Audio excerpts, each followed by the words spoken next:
I'm cool. Hello, everyone. It's Wednesday night, so it's time for the Raver Sports Podcast. Like and subscribe to all of our social media content. So we thank all of you out there that have been watching. Well, we're Orioles now 7-0. I just flipped it off here. Very impressive grand salami by Holiday open as well. So Orioles finally getting back on track tonight here. Brandon Young, another really good start. So good stuff from the O's tonight. So we're gonna go ahead and do that. Those of you still watching, I'm sure, getting that squared away. NBA Finals tonight, but we're gonna continue to drive on here as we usually do here every week. Instant reaction, January 11th.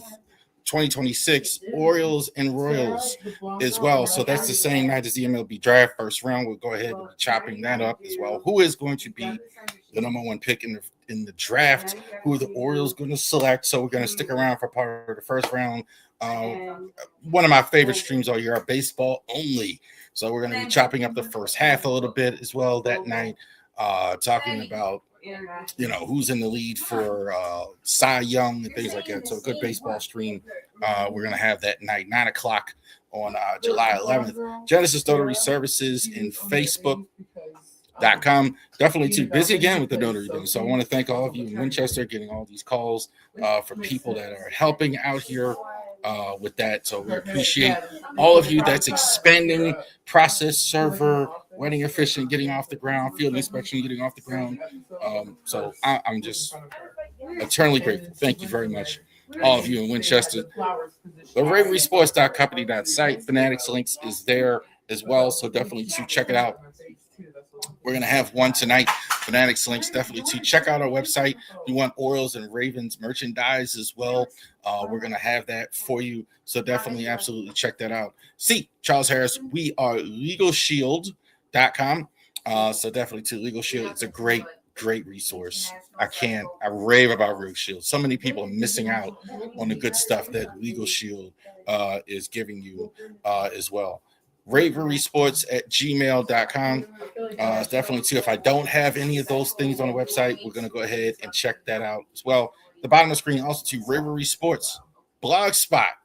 Okay, so the Ravery Sports blog, we're going to talk tonight about the Frederick Keys. We're going to have our first interview with the Frederick Keys, our first print interview. Slater Fuchs is going to give him some of his thoughts. I got a chance to ask him a few questions as well. So the Keys GM talking about also too, he works with the Ironbirds. He works with Atten Sports. He's talking to me about his job. So our first print interview, very excited about that. That's going to be on Friday. So definitely to 6 a.m. So definitely to, if you want to go ahead and check that out. Tony Pente, we go ahead and talk to him. That's going to be on Saturday. The prospects as well. Very passionate about Orioles prospects, very passionate about the team as well. 30 years Orioles hangout as well. So we're going to be talking to him on Saturday. All right. I expect some heat tonight from some of the NFL stuff we're going to do, but we're going to go ahead and do that. That is New Edition. I'm going to get it right this year. Bobby, Johnny, Ronnie, Ricky, Mike, and Ralph Tresvant. New Edition. If it isn't love, why do? Let me tell you something. New Edition was the coolest guys before Boys to Men. I think they were the precursor, that label, the 90s label. All you guys out there remember that. So what does New Edition have to do with anything football-wise? And we're talking about the new additions to the Ravens this year. So definitely we're going to talk about what came in, what leave, a lot of changes as well. Obviously, I didn't put the one down, the obvious departure, the head coach, John Harbaugh. So a new coaching staff as well. So let's look at the players.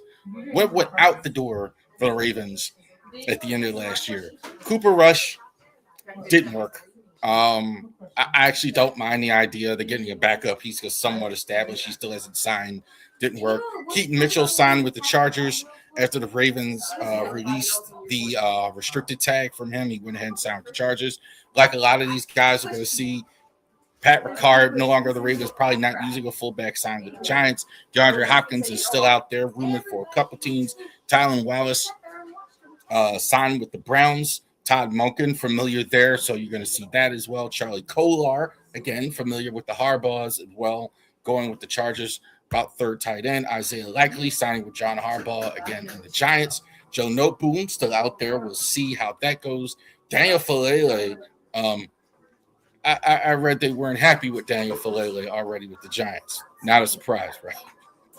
Not a surprise, right? Tyler Linderbaum, I think, might have been the top free agent in the NFL, $27 million, signed with the Raiders. Kyle Van Noy still out there as well. He's probably the one, if there is one on this particular list, you may see around training camp, see if anything happens here in the mini camps in the next couple of days. We'll see about when David Ajabo really didn't contribute much here, despite expectation. He's going to take a shot at the Giants. Tavian Bryant still unsigned, not signed yet.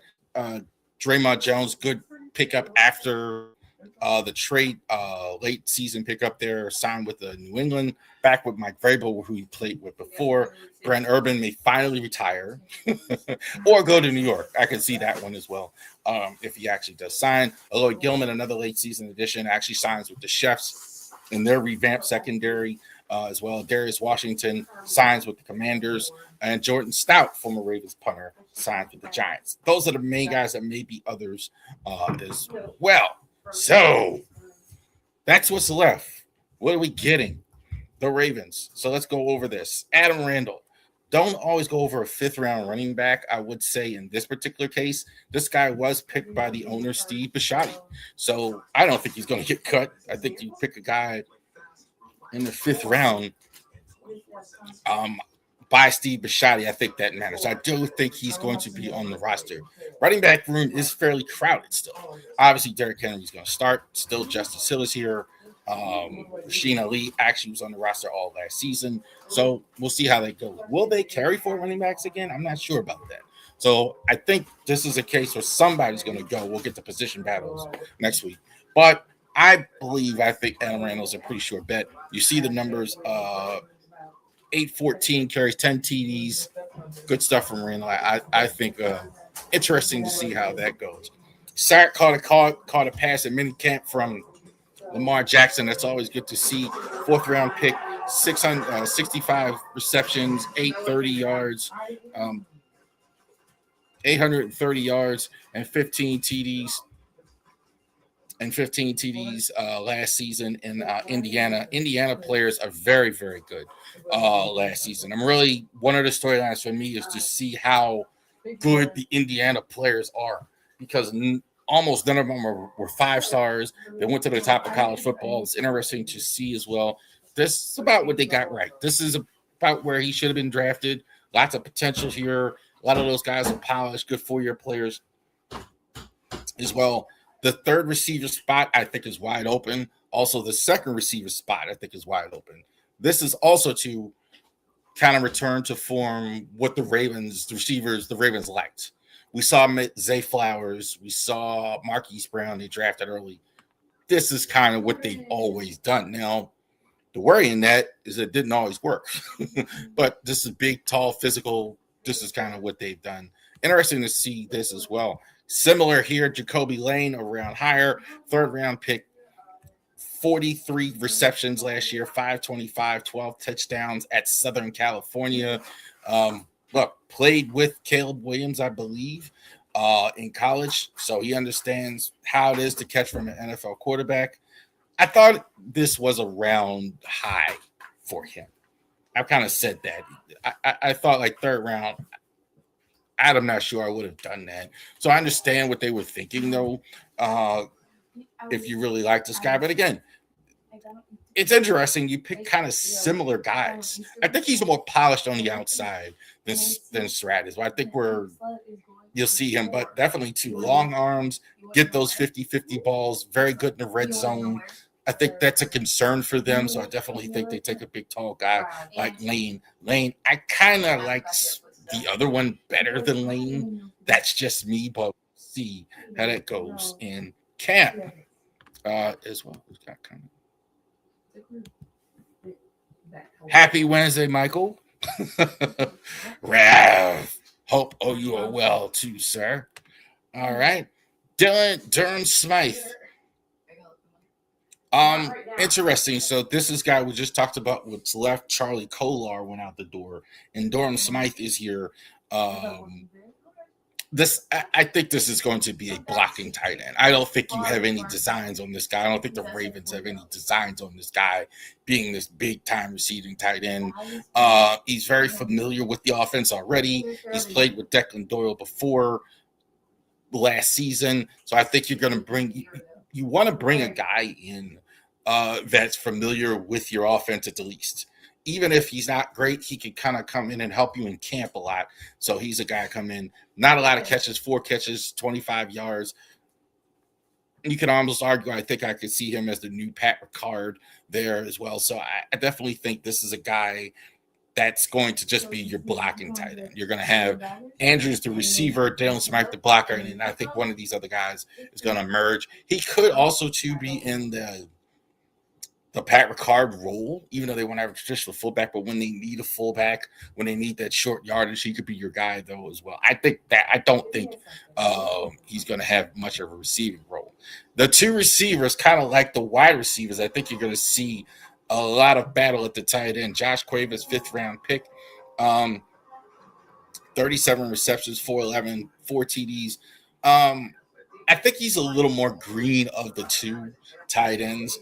But I definitely love his upside. I love the speed. I think his speed is very deceptive. I think he can get down the field and run over guys along with having some speed on the outside. I think he's a guy you could split out wide. You can move him around a little bit, more of a traditional tight end. If he's not in the Pat Ricard role, I also, too, if you want to use that fullback, this is more the Frank Wycheck type. The guy that is the Frank Wycheck role. So definitely keep that in mind as well. Matthew Hibner, I know the organization really likes him. 31 carries, 436 yards, 4 TDs. Hibner, I think he could be, the betting favorite to go ahead and become the starter tight end, I think, at some point. Interesting to see. You did sign Mark Andrews to a 3-year deal.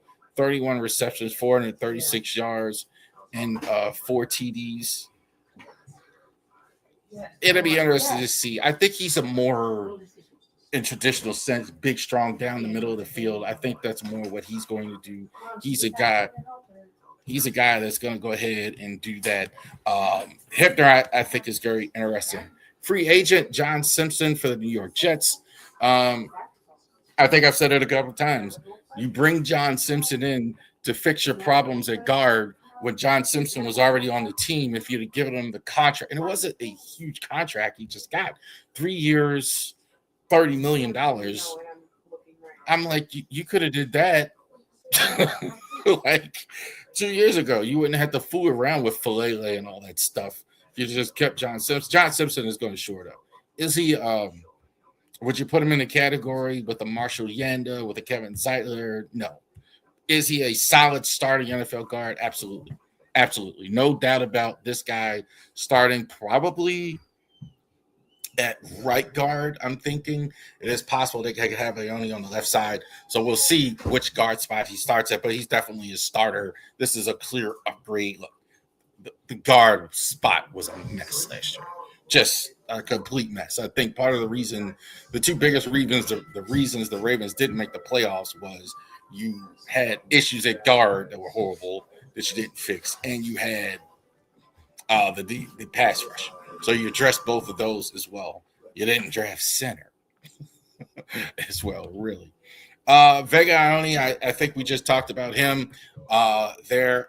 I think this guy almost needs no introduction. He's looked great in camp. He's looked great in Penn State. I think this is easily, you could argue, he was the best offensive lineman in the entire draft. Certainly the best inside line guy as far as guard, center. I don't think there's any question about it. This guy is plug and play. When you bring a guy in like this, you don't worry about anything. I heard the great Jimmy Johnson say this about Ed Reed when Ed Reed got drafted.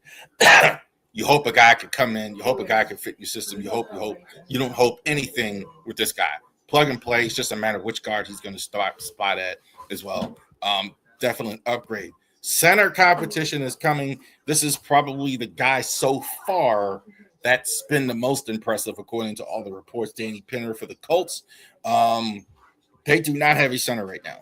So I think what you do is they're going to take a good look at mini camps and see how these guys look at mini camp. You don't the veterans are out there. Ethan Pollock, I think, is the thing out there, etc. But how do they look at mini camps? Do we need to do that? That's kind of how they're looking at it as well. So see how they look at mini camps, see if anybody gets hurt, see if they need to do anything. Penner so far, the free agent, is the leader. He'll be concluding with this guy, Jovan Gwynn from the Falcons. So they're all getting first team reps. They did in the OTAs. They made sure of it. They made sure to get these guys all first team reps so they get a good look at these guys. I don't know how much Jesse Minter is familiar with them as well. I'm sure they're somewhat familiar, but it's interesting. I don't know how good these guys are. So I definitely think Corey Bullock is going to be in the competition as well. Nick Dawkins, who I didn't list as a free agent, but undrafted free agent. We'll see. I think he certainly will be in there. How about this one? Calais is back. Calais Campbell is back with the Ravens. He's going to be now one of the oldest players in the NFL. He's become, I use a baseball parable like Julio Franco. Like Julio Franco was like 41, 42 as his listed age, but he lived in a country where they didn't have birth certificates, so nobody knew how old he really was. He could have been 46, 47. They asked Bobby Cox the question about his birth certificate and all that. And it's like, well, I don't really care. He can still hit. Whatever. However old he is, he's a good hitter.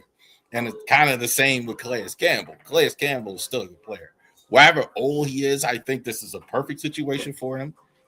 The expectation, will he be every down back? He can come in third downs. He can kind of manage his reps. I absolutely think this is great. Great signing for the Ravens. A guy, and if it is an injury to Travis Jones, God forbid, or somebody else, God forbid, you have a lot of insurance here. You have a guy that can play well for you. Zion Young. I thought this pick was a little high. You're going to see him on the field. He's going to play a lot. There's a very good chance he could be the starter next to Zion Williamson. It is possible. We'll see how it goes in camp. Mike Green, I know, has a year of experience, but he's better. And the reason I say he could start is he's better in the rundowns, right? So you got Mike Green, who's good off the edge. And then in the first and second down, I could see them using a Zion Young here. We'll see how he does in camp. 6.5 sacks, second round pick. Interesting to see how he does going forward next year. Zion Young's pretty good. But again, I kind of thought this was a little early for him. If you pick a guy to me, a pass rusher in the first, second round, I want to see an automatic sack guy. If you pick a guy that early, this guy is still, I think, is a bit of on third down as a pass rusher, I still have to see it as well. We'll see how he does in camp, of course, but interesting to see how that goes. The coup de grace. Trey Hendrickson for 4 tackles, 11 tackles, 4 sacks. Pay that sack total, no mind. He was hurt a lot of last year. This guy's going to get you 15, 16 sacks for sure if he's healthy. All accounts, he should be healthy as well. I can't wait for the Bengals game. This kind of got with the mix of the Max Crosby situation that the Bengals and the rivalry with this is going to be a big deal. So this is going to be interesting to see. Though how he got here, I think some people are questioning that. But he is an outstanding player. I think Hendrickson, is going to be, look, you solved the pass rush problem. You had to solve the pass rush problem. This solves the pass rush problem. Very expensive, and I definitely think as long as he's healthy, 13 sacks in the offing. Couple more. Chandler Rivers. Rivers is a guy I think is really a lot of people are high on. Great speed, good in the slot as well. Darius Webb type. Darius, it's funny enough, I mentioned Darius. You got Darius Jr. trying to make the roster. So Darius, web type. I think you could put him in the slot right away and not worry. Interesting to see. I think they definitely could use some help in the slot. They're going to need another corner to step up. The top three guys, Awuzie, Marlon Humphrey, are over 30. Two of the top three are over 30. And then you have Nate Wiggins, so who's had some injuries. So we'll see. So they definitely, this is more of a concern for me, and I think I've heard in general. They definitely need him, TJ Tampa, and somebody else to step up. This guy's got a lot of potential. He had 2 interceptions last year. Jalen Hawkins is going to come in, so they lost a couple safeties. This guy's a backup safety. I don't think there's any more than that. Although, look at 71 tackles. He was really good last year in New England. I thought New England's defense was kind of slept on as a whole. I thought defense is really good. He could come in, play with discipline, play in a system, play with Anthony Weaver as well. So I definitely think this will work. But clearly he's a backup safety. And I think this was part of it. This guy, they want to establish Malachi starts as a starter along with Kyle Hamilton. And so you're definitely going to see that as well. Gilman's gone. Darius is gone. Jalen Hawkins. So I think though you bring him in, this is guys a solid backup. He also could be competing with Kavon Wallace. I think he's a little bit more of a long shot for the roster. I don't know if he actually makes it, but we will see. There again in that mix to bring in that's a common thing when they bring in a lot of safeties, a lot of running back. So he's in the mix there to go ahead and compete with that. Ryan Eckley is the new punter by all accounts. So they talk about Ryan Eckley. They didn't draft a punter this high not to take him. So I think there's a better chance that Tyler Loop's not on the team. But you got some youth there. So you got Eckley, you got Tyler Loop as well. He's going to go ahead and start. I didn't love his hang time as much as some other punters in the draft. He kind of is more directional. I think that's the thing that you'll like. I think that's probably the reason they drafted him. You want a guy with the directional stuff. So I want the ball down on the 5-yard line late in the game, and he's better at that stuff. So I think that's what they were looking for. There you go. If it isn't love, why do I watch foot? There you go. New additions to the Ravens. Definitely check it out here as well. So those are the guys you're going to see on the field that you haven't seen before. So one of the reasons always too I watch training camp is you watch for guys that are new, that haven't been on the field yet as new players. So interesting to see as well, to see how these new guys do. Interesting to see that as well. All right. Mini camp is going on right now for the Ravens. So not a lot with mini camp is as well. Again, I'm looking over it now. So first mini camp here is wrapped up as well. Lamar out on the field looks good. I thought all counts where Lamar actually looked good as well. Defense, I thought looked good. I think sometimes that's a good sign that if the offense is way ahead of the defense, that's not a good thing. Defense should be ahead of the offense usually at this point because there's less to do. But again, pretty much some guys were not on the field. Zion Young looked pretty good. Emory Jones, I think we're going to see him a little bit of tackle as well. Guys were out there fighting. I think I always think about when I talk about guys fighting. I think of the late great Orlando Brown there, late round draft pick. Guys fighting to make a spot. Nobody knew his name. Nobody knew anything about him. So I say, I'm just going to start fights. Then they're going to remember me, right? So that kind of made sense there as well. That's about it there on mini camp. So we will see how that goes with the mini camps as well. But I think the biggest thing is seeing guys that you haven't seen the rookies. That's why we're talking about the rookies and actually getting a look at the vets competition and things like that because it starts every minute they're on the field.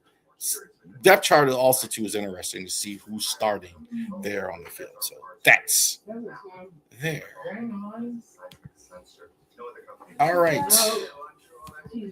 Well, it's that time. So here we go. So our top 10 list. We're going to take these top 10 lists. We're here on June 10th, and these things are going to go into the NFL season, and we're going to start our list. So last week we had top 20 free agents of all time. We're going to have top 10 in the modern day, the current list of players every week in the NFL. So we're going to go ahead and do that. Top 10 quarterbacks. We're going to go all the way running back, wide receiver. We're going to have all the positions all the way up until right when the season starts. The head coach is going to be the last one.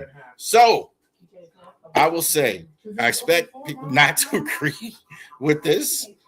That's okay. But there's a shift going on. This wasn't as easy as it has been in terms of that.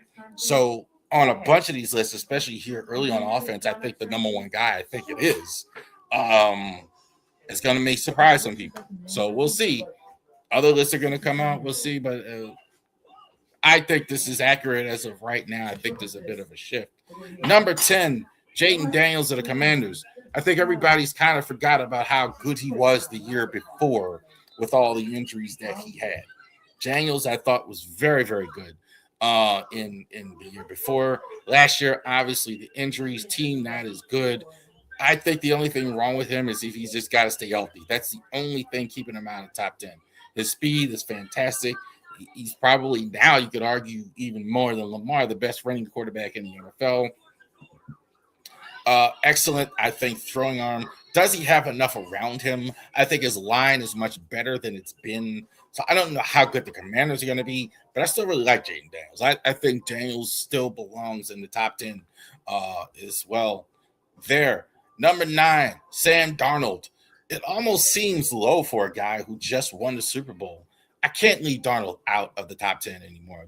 The jokes need to stop. Seeing ghosts, all that stuff. Darnold is the real deal. He's not great all the time. He does have his moments still where I think he's a little erratic. I think that's the biggest reason why he's not higher. But he gets it done. The last 2 seasons, I think, like whatever else went on before that, he's been terrific for them. I think certainly, too, that he's Super Bowl effective. Stats aren't going to be out of the ceiling, and they do have a bit of a run-first offense. He's got a great receiver.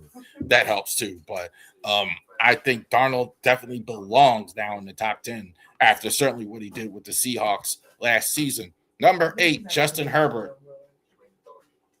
This is not too low for Justin Herbert. I don't know what the problem is, why people think Herbert belongs top 2, 3.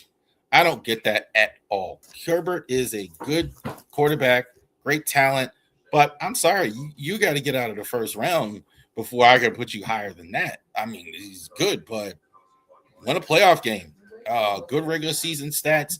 I have noticed, too, he's good against kind of like Joe Flacco used to be, lights up bad teams, and then when he's in a tough one, not as much, not as good as well. That's kind of a thing I've kind of noticed with him. Kind of slow moving the offense, kind of a run first offense, but the athleticism is fantastic. I think, like as far as he's as good of an athlete as you have at the quarterback position, and that's saying something. So, but Herbert, I'm sorry, you got to get out of the first round. So at number 8, I think that's fair for Justin Herbert. All right, we already did that. 7, Jalen Hurts. This is the opposite. I don't know why anybody doesn't like Hurts. I don't get it. This guy, all he does is win. AJ Brown is could be making a big mistake leaving Philly because this guy is, I think, a top 7 quarterback. People say he can't pass. That's not true. This is some bias against guys who have run offenses, or you have really good running, or you're not just the same. I've seen this all these years in football I've been watching, where you have this where guys run first offense or something like that. He's not as good a passer. I don't know what other people watching the passing percentages there. Not a gorgeous ball. I think that's part of it too. He doesn't like look statuesque throwing a football, but certainly effective. I definitely don't understand it. Hurts number 7 actually won the Super Bowl. I definitely have Hurts there. Number 6, Drake May. Um, I think the best is yet to come with Drake May. I think he does have an excellent touch on the football. He kind of reminds me of Tony Romo when I see him throw the football without all the mistakes like this. Plays within himself. And the reason to move up May, I think, is because he really didn't have the great weaponry I think he's figuring to have going forward. So that'll be interesting to see how good Drake May is going forward. A bit of a projection as well, but look, he was really close to winning the MVP last season. I definitely like Drake May. I think Drake May, I still think the best is yet to come. I don't think New England slides at all. I think this guy is going to lead the way for New England. Number 5, Joe Burrow. Um, Look, some people like Burrow still, and I still like Burrow. I think when he's on the field, there's nothing not to like. I don't think there's any question about that. This guy's been hurt an awful lot at this point. I mean, I don't know how many times in seasons. I don't know how many even complete seasons he's even had. I have to look it up. But Burrow, he's been hurt an awful lot. Just affecting his team an awful lot. I think he's had at least 3 seasons where he's missed a whole bunch of games. So he's been hurt an awful lot. I think that factors in. Otherwise, he's terrific. I think you could argue he's the best quarterback in the league if it's not for the injuries. The other thing, too, his team isn't winning either, despite all these stats. I don't know what that is. Tough here at the top to kind of bias against, but I'm thinking that factors in. But Burrow, I take Burrow over most quarterbacks.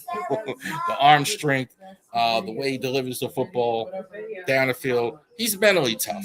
But the injuries, I think, are a thing and as well. Number 4, our guy, Lamar Jackson. This was the first year last year where I had the other guys ahead of Lamar a little bit. You could argue with the 3 previous years, he was the best quarterback in the NFL, and it not for the playoff success. His production was down a little bit last year. I definitely think Lamar was down a little bit. Definitely think it was an injury factored in. I think he was able to come back. I do think he was dialing it back a little bit. So we'll see how this goes. Lamar's going to be 30 years old now, so still got some good years left in him. I don't know what's going on with the extension. That's just crazy as well. I'm not worried at all about Lamar. Did see he came into camp learning to do offense, etc. But I have him at 4. I don't have him above these other 3 guys here at the top. Number 3, Pat Mahomes. Question is Mahomes going to be healthy here at the start? We don't know. By all accounts, from what I've been seeing and reading, that he should be good to go for most of the season. If he's not ready at the start of training camp, he should be good to go for most of the season. Training camp. Is that my purple Sharpie? No, Mom bought it. Yeah, I mean, everything I'm looking at it one more time. Mahomes should be good to go at the start of camp. The production is down for him, so I think that's fair. I think if somebody wants to say Lamar's the head in 4 and 5, the production is down. That's fair. I think he is taking less risk as a passer than he used to. Some of it was Tyreek Hill, but I do think it's a little bit more dink dunk. I think he's got to let it rip a little bit more. I think some of it is him. I think all the blame gets on the receivers, but I do think that's a thing as well. But the Chiefs win when this guy plays well. And I think he is the system. I think he's definitely there. Number 3, first year last year where his team did not make the AFC title game at least. So I'm not going to drop him too far as well. So I'm doing that every time. Number 2, Josh Allen. Josh Allen was terrific MVP level last year. This was the first year where I really thought Josh Allen played better than Lamar as well. He's still not getting to the Super Bowl. I think the playoff, the only thing I would say about Josh Allen, the Super Bowl thing, the playoff thing where he gets more heat with Lamar. He shouldn't. He should rather, because he hasn't been as good in the playoffs. But he's getting his team to the playoffs. They won the division last. They won the first round over the Jacksonville. I think he's been really good. Stats, I think we're right there, MVP level, right near the MVP level. Didn't get off to a great start, but I think Josh Allen is the real deal. He's certainly bona fide. The only thing missing from the resume is a Super Bowl win, Super Bowl appearance. But number one is Matt Stafford. Stafford has gotten better with age. I think he's terrific. I think he was terrific last year. I think certainly MVP is justified. Stafford used to throw a lot of picks. I don't see that anymore. Like, he doesn't throw picks anymore. He throws the ball downfield. He's tough. He's actually stays on the field. I think he's got the great weaponry there. On these lists, you're going to see a lot of Rams. Like, I can tell you. And right now, I think he's the best quarterback in the league. Number one, Matt Stafford. There you go. I'm sure some people are going to disagree, but I think Stafford is number one. I think he's the best quarterback right now in the NFL. So we will check that out. So definitely check it out. This wish is going to be on social media as well. We're going to go ahead and chop it up as well. Who are the top 10 quarterbacks in the league? And we're going to do this every week here as well. So let's take a look here. The Knicks and the Spurs are going on right now. I know what this is. Love and respect your passing. Definitely would have had Goff in the top 10. Just saying, the numbers don't lie. Dak as well. Numbers mean something. Goff is in the top 10. I think some people, you could argue that the 10 spot was a little bit arguable. Goff hasn't done anything in the playoffs either. And he hasn't been as good stat-wise as some of the guys I think ahead of him. I think Jayden's a little bit of a projection, but I think Jayden, has got his team. That also factored in. For me, Dak, I got no problem with Dak if you put him in the top 10. But again, almost no playoffs. Almost nothing in the playoffs. I think he's a good regular season player as well. When you talk about the best quarterback in the NFL, for me at least, they win. They win. Goff went to a Super Bowl. He did. So, but they didn't. They went to a Super Bowl, which is accurate. But his numbers aren't as good as some of the guys ahead of him. Interesting stuff. Interesting stuff there. NBA Finals. Somebody forgot to tell the Knicks that they're supposed to not be competitive in this thing.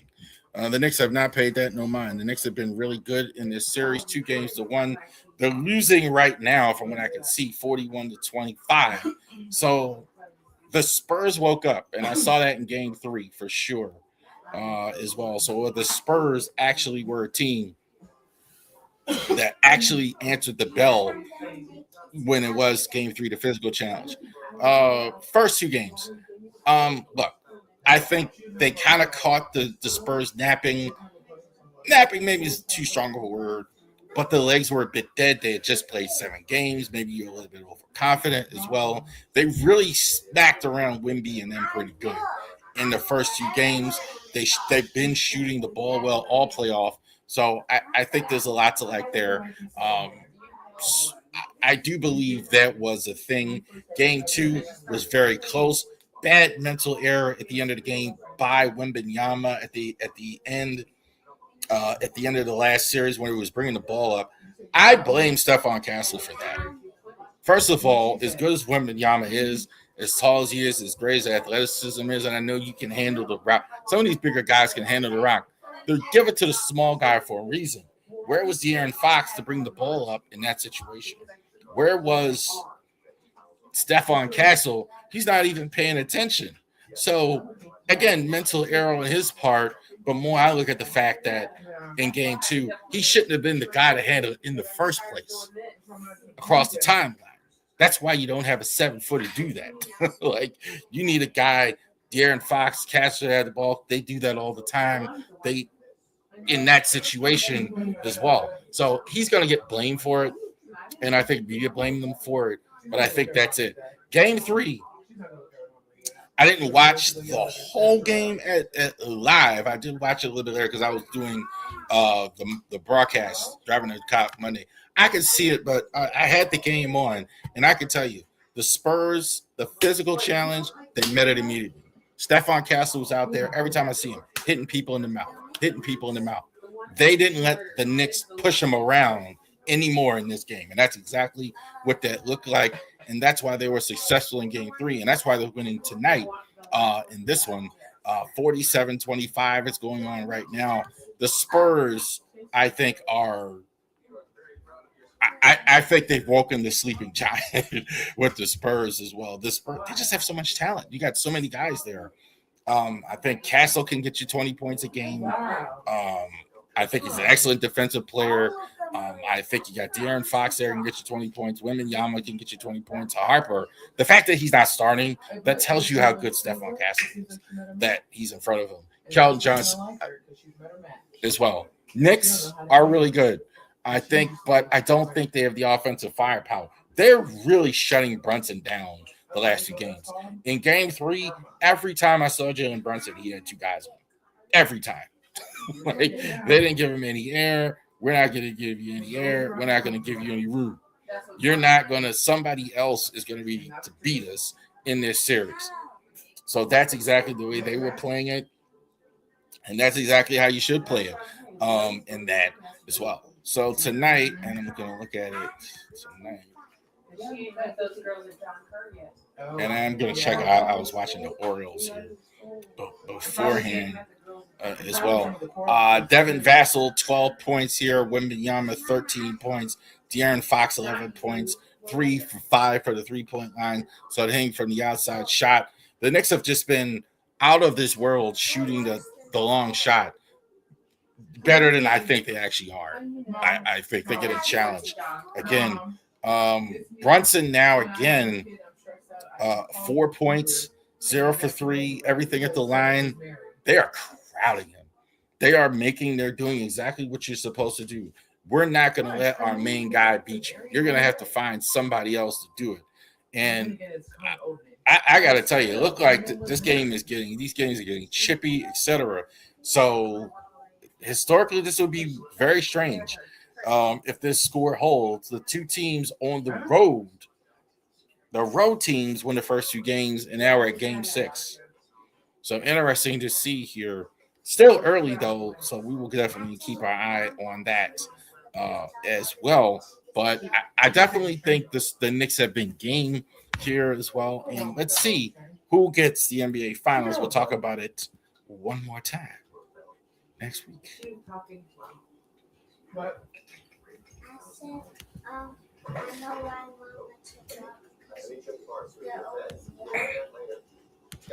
All right.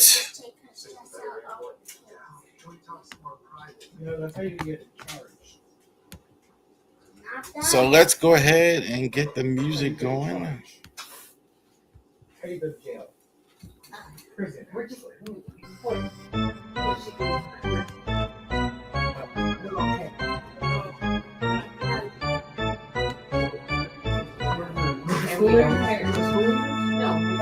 I mean, I do it too. Still love you though. You still love you. Right.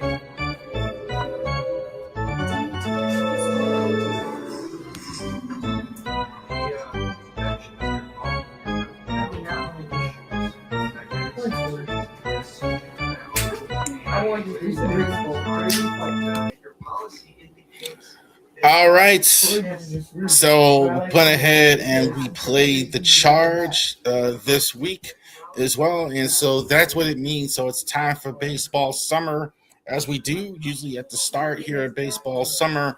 We talk about the Orioles minor league system. So definitely checking that out as well. And so baseball summer, and I just want to go over real quick what it was designed for. Definitely to, obviously, we talk about the MLB, love Major League Baseball, but there's obviously other things that are going on as well. So obviously the Orioles minor league system, players that are going from major leagues, who's there what the Orioles' future looks like, and other things. Also, to College World Series is going. Definitely interested in that. Definitely going to talk about that here pretty soon. The College World Series. So we're absolutely going to talk about that. Also, too, we're going to talk about the minor leagues, and definitely, too, very excited. We're going to talk about the Frederick Keys tonight. The Keys are back in business. The Keys are absolutely back in business as an affiliate of the Baltimore Orioles. So after a hiatus as well, it is no longer, the Keys are now the high single A team for the Orioles. The Aberdeen Ironbirds are now a draft league team, like the Keys were. So a draft league team, we're going to talk about that when we talk about the Ironbirds. But they are a team now where it's, once the college season is over, they're going to have college players on their team. They're going to have college players on their team. They're going to go back to college and they're going to work it out similar to like here in Winchester, like the Winchester Royals have a team like that. They're not affiliated with a team, but they actually get a chance to play during the summer, during college as well. All right. So there's a lot to talk about here because this team is really exciting. The Frederick Keys. I was also personally excited living near Frederick, not that far. Slade Feast is the general manager. Definitely check out our blog, Rivery Sports at riverysportsblogspot.com. We are going to interview with him. That is going to be our 1,700 word article, our interview with Slade Fuchs as well with the Keys. They've been so gracious as well, giving us that. So shout out to the Keys. Good luck to them this season. And I don't think they need luck because I think this might be right now the best team in the Orioles organization. 36-19 as well. Best team. A lot of these teams we talked about, Norfolk kind of struggling a little bit. And we talked about Chesapeake. I want to say Bowie. The Chesapeake Bay Sox kind of struggling a little bit. And now they have the team, the best team in the organization. So you talk about the future, the prime prospects, the really good prospects in the organization are in, I think, Frederick right now. And it's reflecting in the record. It's reflecting on the field. It's reflecting as a whole as well. So let's look at it. So these guys are not guys that are the best players, but guys to keep an eye on. Tony Pennant, we talked about Vance Honeycutt. He used pretty hard on Vance Honeycutt. Vance Honeycutt, number 1 overall pick, 22nd pick, 2024, and he struggled. He didn't get promoted even. That's a thing. Like, he didn't get promoted. He's still in single A. He was a college player. He's still in single A, and he's hitting less than 200 this year. He did hit another home run the last I saw it, but that's not good. So good defensively. Let's see if he can turn it around. Luis Cavas, definitely too. Almost missed the top list there. Player from the Dominican Republic. Keep an eye on Colin Tiff. This organization has done very well with catchers. Basayo, Retchman, Creed Williams, Colin Tufts. They've done very well. Maverick Hanley guys. So they're getting production from the catcher position. So that's absolutely true as well for them. What's going on? So who are the best players in the organization for them? So Victor Figueroa. This might be one of the best players in the entire minor leagues as far as having a good season. Look at the numbers here. 278, and these are of last night. I don't know about tonight's game, but 15 home runs, 45 RBIs, 278. He's not going to stay in Frederick very long with those numbers. I mean, he has been fantastic for them as well. So 22 years old, still young.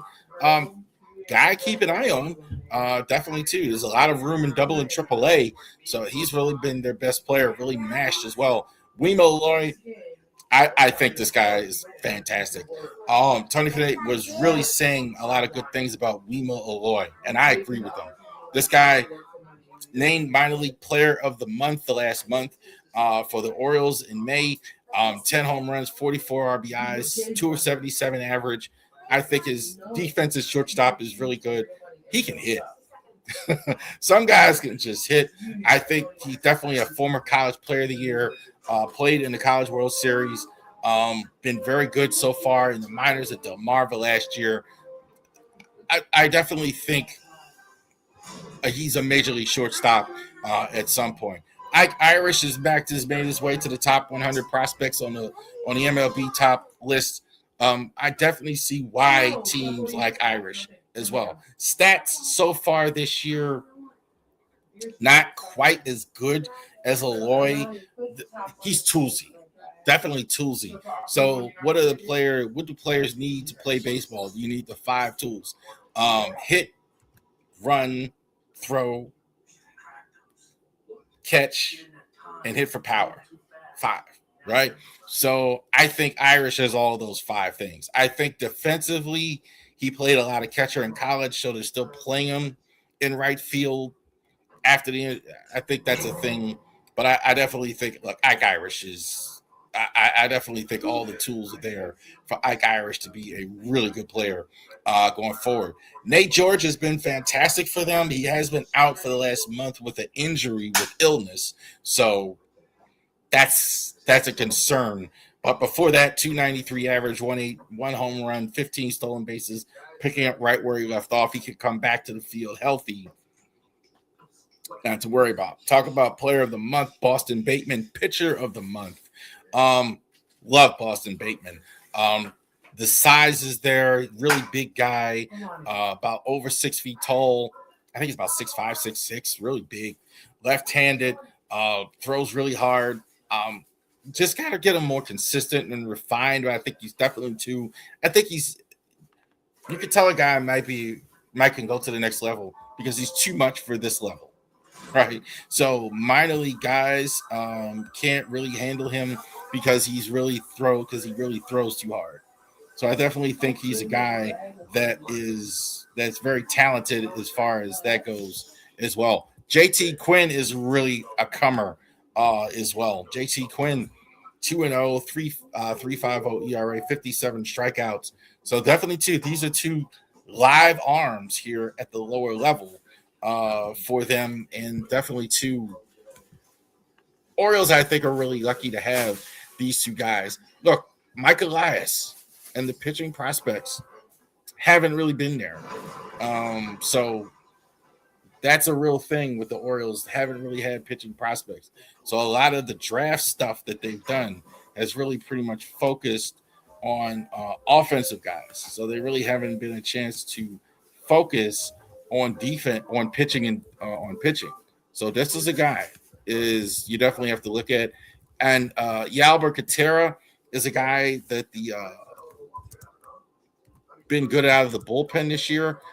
The Orioles really haven't had a lot of great bullpen guys as well. So kind of last year, kind of hoped for like Keegan Gillies, who was really good last year. But that really didn't work out because got injured again as well. So we'll see how that goes as well. But definitely to the Orioles needing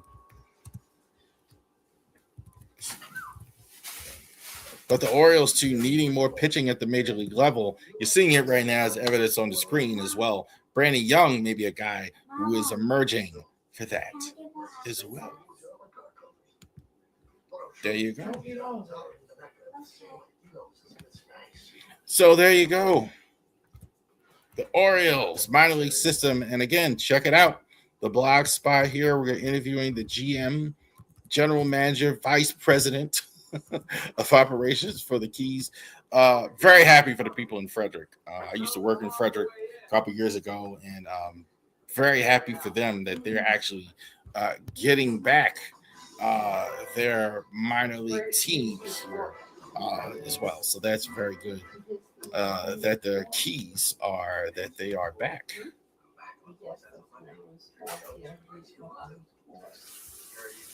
Oreo report. So Orioles reports here, weekly reports that we do it every week, and we're talking about the Orioles this week. So not as good this week.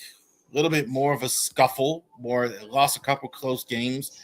Not overly concerned about them. They've been really good lately. I think the uptick is still coming. So They were good tonight. They won the won tonight's game. What was the final score tonight? 7-2 tonight as well. They're winning. I know this with Brandon Young on the mound, so that's for sure. So that's absolutely going on with Brandon Young on the mound.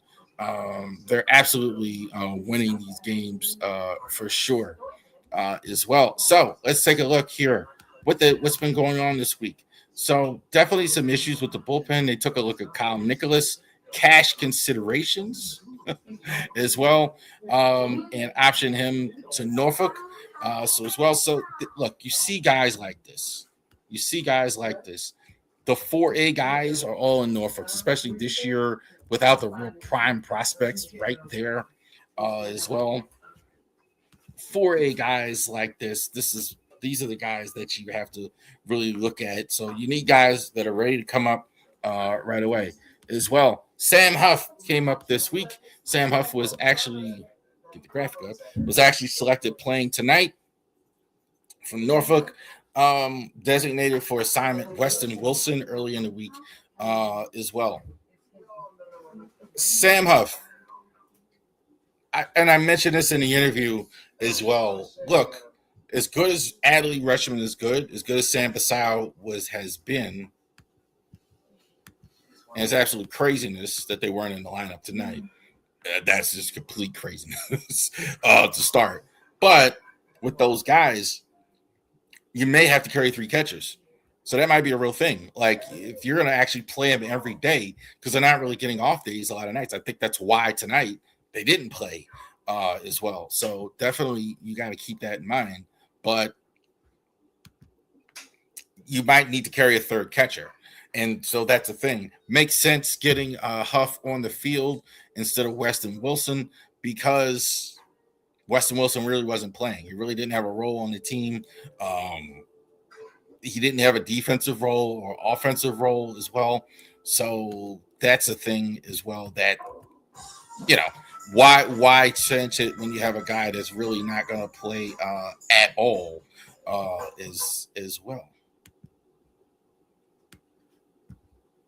Chris Bassett went on the 15-day DL, retroactive to June 5th, called up Trey Gibson from Norfolk. So that's a thing there for him as well. Trey Gibson, I'm not as big on him as some of you guys are fans. I know some of y'all like Trey Gibson, want to see Trey Gibson as well. I think it's more because the way a lot of the rotation has looked. So, let's see anything else is at this point. But I don't think Trey Gibson is going to be a really good major league starter. I'd be surprised if that was the case, if Trey Gibson was a really good major league starter as well. It's worth a shot, I guess, as well. But certainly with Bassett on the shelf, you're definitely taking a look at that.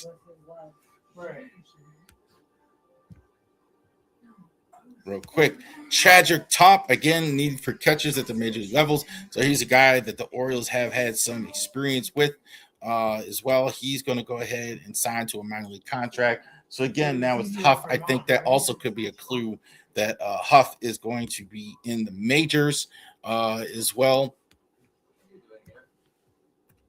That Huff is going to be in the majors. So it's interesting to go ahead and check that out as well.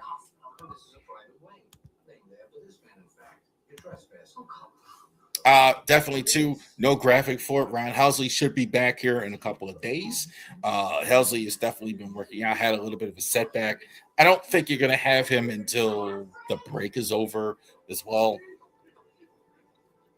Interesting to see how that goes. I definitely think he's going to be the starter, the closer for the rest of the year when he actually comes back. Dean Kramer had a little bit of a setback, so we're still waiting on him to go ahead and get ready for the season. So we'll definitely go ahead and check that out here as well. Pete Alonso has been really good the last few games. He had a home run tonight. I look. I don't know still what the Mets were thinking getting rid of this guy. Stop worrying about first base. Stop worrying about his defense. I don't understand the problem why you getting rid of a Pete Alonso there as well. Who's hot? Taylor Ward, Blaze Alexander, Anley Rushman. Taylor Ward, I mean, you could put him in the hot category every week. He's been a very good hitter is all season long. I don't think we're getting exactly what we thought we were getting, but I mean, I'm fine with what he's doing. Look, I'll take a Wade Boggs, a scrappy guy to keep off base all year long. Totally fine with a guy like that. Totally fine with a guy that's just scrappy and hard to keep off base. Um, Definitely go ahead and do that as well. So I definitely would do that. Blaze Alexander has been a godsend. I think, like, look, I kind of was thinking this guy was Rene Gonzalez, just a super utility guy. His offense has been better than what we thought, and he's good at every position. He could be the best defensive player anywhere on the whole team. So Blaze Alexander has been good. Adley, the last 7 games has been Adley. Adley's really knocking on that all-star door. Really, really good as well. There. Get the graphic here. Who's hot? Oh, Tavares, not really good this week. His offense has been kind of like slowly sliding down. I know that. And the starting pitching, I just was going to put starting pitching, but they've kind of, again, right in the roll until tonight. You haven't had good starts. I think when this team gets good starts, they have good results because they're hitting home runs every game. They're hitting home runs every time they go out. Next week, the Padres. So it wasn't that long ago. I wanted the Orioles to be the Padres. They went out and got some pitching. They had those young players. This is a veteran group now. The Padres are an older team, and so it'll be interesting to see. And once again, you're going to go to the West Coast, the Great Northwest, and play the Mariners. Play them 4 games this week, and you're going to go play the Mariners as well. Kobe Mayo, I have him as the player of the week. Kobe Mayo hit the 2 home runs. He's coming along. Look, this guy plays every day. He's getting better and better. I think what we've seen with him for the last couple of years, he doesn't play and then he kind of struggles to get back. He's a guy, I think it takes him a while to find his footing. But 2 home runs, average wasn't great, but I definitely think the power stroke was there in the last 7 days. So definitely to Kobe Mayo, 2 home runs, 6 RBIs in the last 7 games. I definitely like Kobe Mayo there for that. Thank you guys for joining us. Thank you, Michael, and all of you out there participating. Like and subscribe to all of our social media content. We keep growing because of all of you watching, all of you guys out there getting that squared away as well. Thank you guys. You have a great rest of your day.